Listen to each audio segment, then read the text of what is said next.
లక్ష్మి అండి, అబ్బాయి పేరు సీను. అయితే కోలాడిచ్చిన అమ్మాయిని, కోలాడిచ్చిన అమ్మాయి అబ్బాయి అయ్యారు. ఇప్పుడు పెళ్లిడికి వచ్చారు, ఆ పిల్లలు కూడా పెళ్లిడికి వచ్చారు. ఇంకో దాన్ని ఉంచుకొని ఒకటే దాన్ని హింస పెట్టడం. రామ్మ వద్దులే, ఆ సంసారం వద్దు, ఏమవుతుంది, మనకి ఆస్తి ఉంది, నేను ఒక్కదాన్నే ఉన్నా, నా దగ్గర ఉంది అని తల్లి పిలిచినా ఎప్పుడూ రాలేదు. వచ్చినా మా కాడికి ఒక రోజు ఉండేది, అమ్మటే వచ్చేది ఉండేది కాదు. నా మగుడు నా పిల్లలు మారతలనే ఆశకి ఉంది. లాస్ట్కి వచ్చేసరికి వాడి చేతుల్లో అన్యాయం అయింది. వాడికి మాత్రం శిక్ష పడాలి సార్. మీరు మాత్రం జాతర ఏం జాతర పోలీసు వాళ్ళకి కూడా చెబుతున్నాం. ఎలాంటి వాళ్ళు అసలు ఉండకూడదు కూడా భూమి మీద.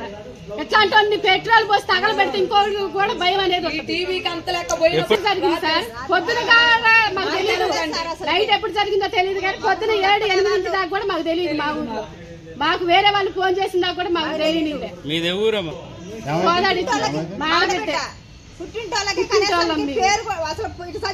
చచ్చిపోయిందని చెప్పలేదు, గొడవ జరిగిందని. సరే, కాకపోతే గొడవ జరిగింది, ఒకవేళ మన తప్పు లేదు, జరిగింది, మరి ఏదో మేము మాట అనుకున్నాం, పాపం మీద పెట్టుకుందని కూడా అట్ట కూడా చెప్పలే. అసలు ఏది ఫోన్ చేయలేదు, జరిగింది, చంపేసింది, వచ్చి పోలీస్ స్టేషన్ లో కూర్చోండి. మేము వచ్చేసరికి పొద్దున వచ్చేసరికి నైట్ ఎప్పుడు వచ్చారో తెలియదు వాళ్ళు. అసలు నైట్ ఎప్పుడు జరిగిందో మాకు తెలియదు.